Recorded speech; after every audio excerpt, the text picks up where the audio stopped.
Hi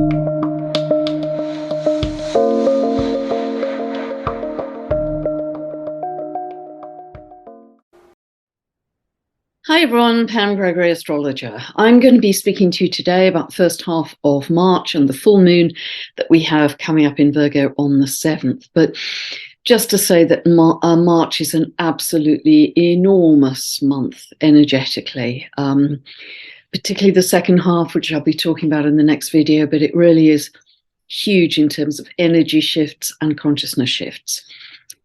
We have Saturn moving into Pisces on the 8th of March, and I've done a whole video on this. So rather than repeating everything I said there, I'm going to put the link below, because Saturn moves into Pisces on the 8th of March and will stay there for 3 years up until February 2026, and will affect all of us. It has a 29.5-year orbit, so this is fairly rare. It will affect all of us, as I say, in different aspects of our life. So check that out, because it's probably the biggest part of the first half of March, but it will continue for 3 years. We have Pluto on the 23rd of March moving into Aquarius, or beginning its move into Aquarius. That is going to be for the next 21 years, because Pluto has a 248-year orbit. But again, I'll be speaking about that more in the next video, and I'll probably do a separate video on that too. We also, of course, have the equinox, and we are into the energies of all of these already. And remember that the equinox, as the sun moves into 0 of Aries, is actually considered the astrological new year. It's the beginning of the new year in terms of how astrologers view it. So huge month. But let me start to talk about this month. First of all, right at the very first of the month, we have a beautiful conjunction between Venus and Jupiter. And this is happening at 12 degrees of Aries.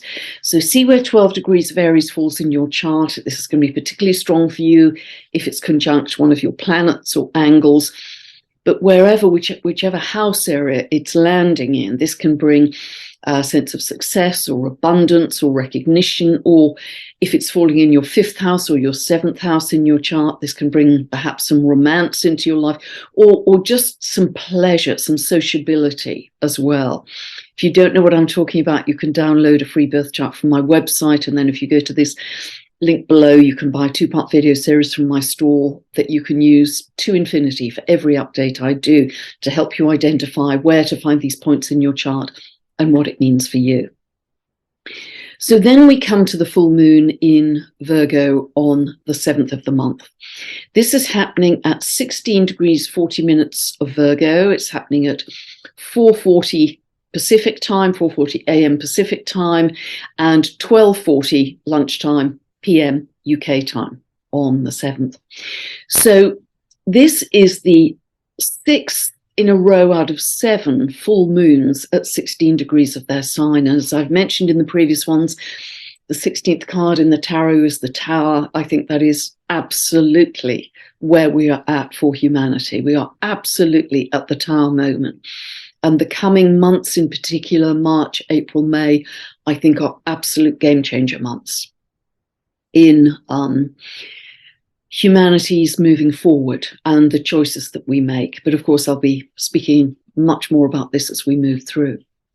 So Virgo, let us think about the sign of Virgo. One of the very important meanings of Virgo is purification. Feng shui your energy. Now, this does not just mean a regular annual spring clean. This is way bigger this time around. This is a complete clearing and cleansing of your energy field and your consciousness. So look around your home, look around your life, look around your mind, ruled by Virgo, ruled by Mercury, and look at any of the aspects that you think are no longer the new you, that you are becoming, that represent the old you, whether it's relationships, jobs, your living location, your self-talk, your books, whatever. Just move it out of your life, because I think our old identities are going to move to dust as we move through these, certainly 2023. And so often it is our habit as humans to define ourselves by our past relationships or jobs or whatever. And if they haven't gone well, be very aware that you don't drag the baggage of toxicity and infect your present and your future.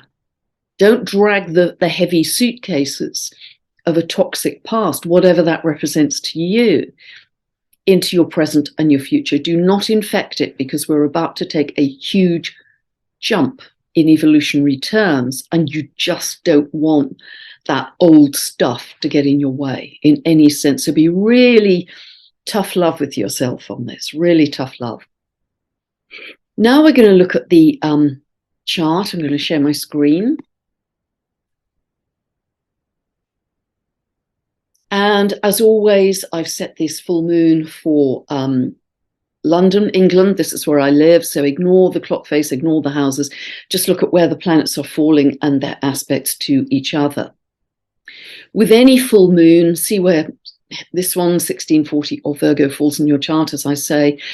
But whichever house area it falls in, it represents some kind of culmination or closure or completion for you in that area of life, or it can represent secrets coming to light that you weren't aware of before the full moon. The bright light of the full moon shines a light on those. But here, always at a full moon, we have the sun and moon opposite each other. So Virgo, as well as about purification, is to do, just before I get there, we have 5 planets in mutable signs, that they are Gemini, Virgo, Sagittarius, and Pisces. So here we have 3 planets in Pisces: Mercury, Sun, Neptune, and we also have Mars in Gemini. We also have the moon in Virgo. So we have 5 planets in mutable signs. That's quite a heavy emphasis. And mutability is it's kind of chameleon energy. So it's very adaptable, it's very flexible. So it helps us to really, have fast footwork with changing circumstances. It can sometimes lead to a kind of overwhelm at times, particularly with 3 planets in Pisces. So really remind yourself to be grounded. If weather permits, have bare feet on the ground, bare feet on the earth. That is the best antioxidant you can actually take in, way better than vitamins. And look to groundology.com about the benefits of doing that, because they are immense, psychologically and physiologically.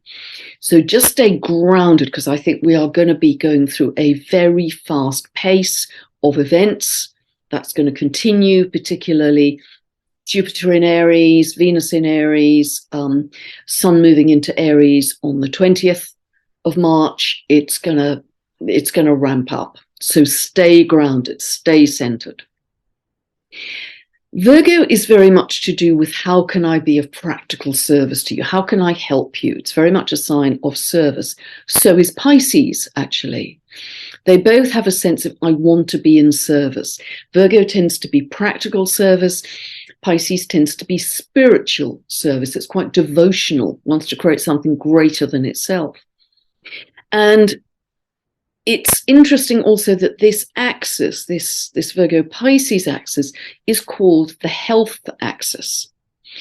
And that's because Pisces is linked, and I mentioned this in my last video, Pisces is linked to the blood and the immune system.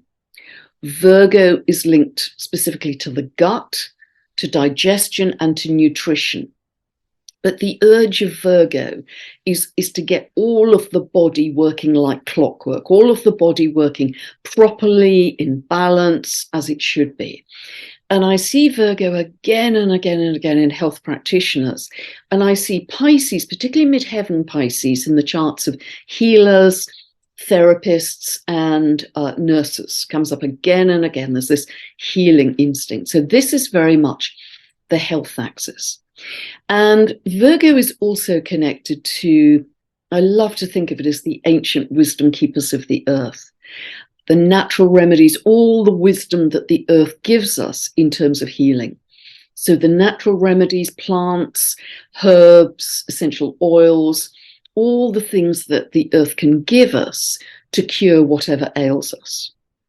But I also think, because obviously the sun here is in Pisces in this full moon, but also with Saturn about to move into Pisces and Sedna becoming much more prominent in our consciousness, and Sedna's whole myth as the Inuit sea goddess. I was talking to Jennifer Gale about this. We had a conversation on video just last week, and I'll put the link for that below, because we're going to be talking a lot more about Sedna as we move through, well, the next several years, because she has an 11,400 year cycle, and she's about to change sign from Taurus to Gemini in June.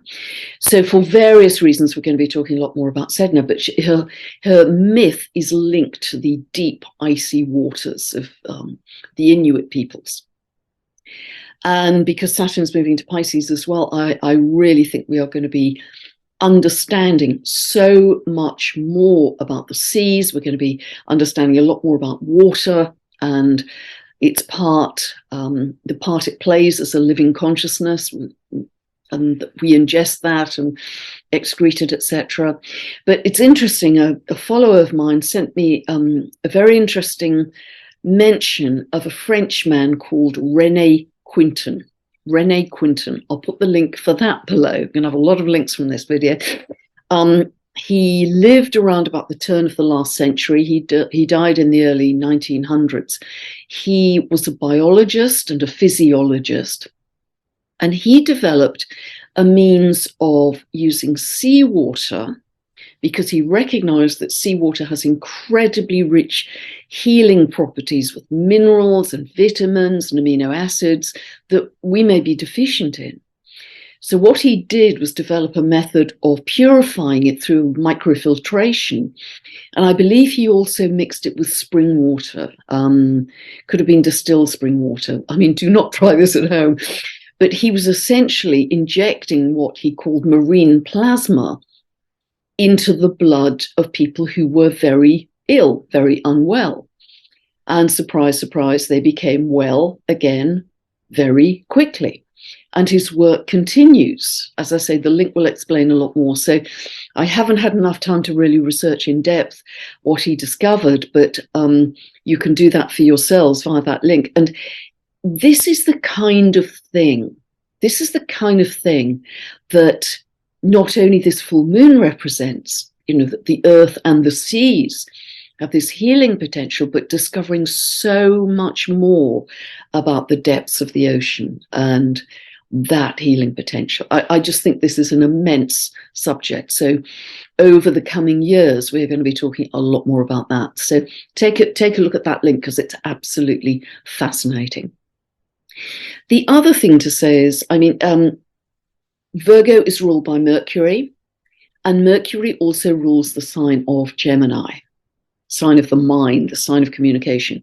And Mars is actually in a T-square to the sun and moon. It's very slightly wide, but it's operational. T-square to the sun and moon. So what this means, well, Virgo, for a start, is about getting the facts right, being exact, precise, correct, getting the information right. And it's a lot of mental energy. And equally, Mars in Gemini is stimulating the mind, stimulating our mental energy. And Gemini's got a lot to do with social media too. So there's a lot of information coming at us, but is that information all correct? Because if we look here to Mercury, we can see that the sun is actually exact to the degree at the midpoint of Mercury and Neptune. Now that is superb for your imagination, creative writing. But sometimes it can be a little overwhelmed, confused, foggy about the specific facts. So drop into your heart. The message is here. Use your intuition to drop into your heart to find the truth. There's a big theme of truth at this full moon, which we're going to be digging into. So we may even, some of us, feel angry about the facts and the information that are being uncovered in the bright light of this full moon, that are health related. We will see what unfolds. But I think this is very interesting indeed. I've been saying for many months now that we are in fact, a very big time of endings. And this is signaled so clearly here by Saturn at 29:59 of Aquarius. It is 1 minute away from entering Pisces, which it does about an hour or so after this full moon. So endings, beginnings. Remember, it stays in a sign round about 2.5 to 3 years. Pluto also is at the last degree of Capricorn, 29 degrees 39 of Capricorn. These last degrees of signs are known as the critical degree, the anaretic degree, and Pluto is going to be crisscrossing from the beginning of Aquarius, the end of Capricorn, beginning of Aquarius, end of endings, beginnings over the next 2 years. And so is Sedna, with an 11,400 year orbit. She is just 8 minutes away from her anaretic critical degree of 29 of Taurus. And she will be in the same dance with Pluto. End of Taurus, beginning of Gemini. End of Taurus, beginning of Gemini. And they are in trine. They're in a very positive trine. And again, I was talking to Jennifer Gale about all of this in our conversation. That link will be below, because this really represents a huge evolutionary jump for humanity. A huge evolutionary jump for humanity. And Jennifer feels that Sedna at this virtually final degree of Taurus, remember it begins to move into Gemini in June. But remember, that's a tiny amount of time if she's got an 11,400 year orbit, that this critical degree is really about the death and rebirth of the economy, Taurus, money, the environment, Taurus, fixed earth, the death and rebirth of self-love, because Taurus is ruled by Venus, and the death and love of fear of change. That's what she feels, fear of change. Because in the myth with Sedna was thrown out of a canoe in a storm by her father, and she tried to hold on with her fingers, and he chopped her fingers off. He didn't come that well out of the myth. He chopped her fingers off. So her desire was to hold on to the old, the fixity of Taurus, to hold on to the wealth, to hold on to what has been. And yet, in that chopping off of her fingers and the release, as her body and her fingers floated down to the deep, deep depths, the deep seas, those icy wastes, she transformed into beautiful sea creatures of dolphins and turtles and whales. So this is going to be a complete transformation of who we are as humanity, I believe. So this trine is going to be running for the next 2 years. So endings, beginnings. We've had 5 full moons at 1 degree of their sign, 7 full moons at the tower point, if you like, 16 degrees of their signs, and Saturn, Pluto, and Sedna right at the end of their signs. I think this is so fascinating. We have a dwarf planet called Taharon Hayawako, conjunct the sun. This is at 1932 of Pisces. And Taharon Hayawako in myth was a creator, farmer god, who was very concerned about making sure that we had seeds to plant for the coming year, the coming harvest, that everybody was going to be fed. And I think the relevance for that is very obvious in terms of what's happening in the world right now. Planting the seeds of truth in people's minds. So we're back to what's true, what's not, the mind, etc. What I find absolutely fascinating, reinforcing all these themes, is that the dwarf planet Orcus is at 1430 of Virgo, so conjunct the moon here, conjunct the full moon. Orcus has a 247-year cycle, and in myth he was the Etruscan god of the underworld. who punishes oath breakers, those who have violated sacred law and the divine order. Isn't this interesting? And what Orcus does in the myth is take them to the underworld where they face retribution. They face their mistakes. They also face the truth. And this is the dwarf planet linked to divine justice. Divine justice. That we all have to see the truth. Wherever we're at currently, we have to see the truth. And that sense of being taken down to the underworld, which is quite a scary place with all kinds of monsters, but there's a necessity to do that, to recognize the mistakes and to see the truth and to challenge established thinking as part of Orcus's myth as well, interestingly enough, in order that divine justice can take place. And I think it's very interesting that the next full moon is going to be in Libra, one of the signs linked to the law and justice. So this to me is a very profound, a really profound full moon. And what I love about these dwarf planets, these Kuiper belt objects, is they connect us to the realm of spirit. They connect us to the divine. They connect us to an ancient remembering that indigenous people still have, that we need to get back into harmony, to oneness, to flow, and to respect with all living beings, plants, mosses, snails, birds, trees, this sense of flow, total oneness, total harmony, that we are all fractals of a divine order. These represent a higher octave of consciousness from, I think, the simple personality level. I love delving deeper into them. And of course, it was Kelly Hunter who ignited my whole interest in the Kuiper belt objects. And again, I'll put the link for her website below as well, so you can explore further.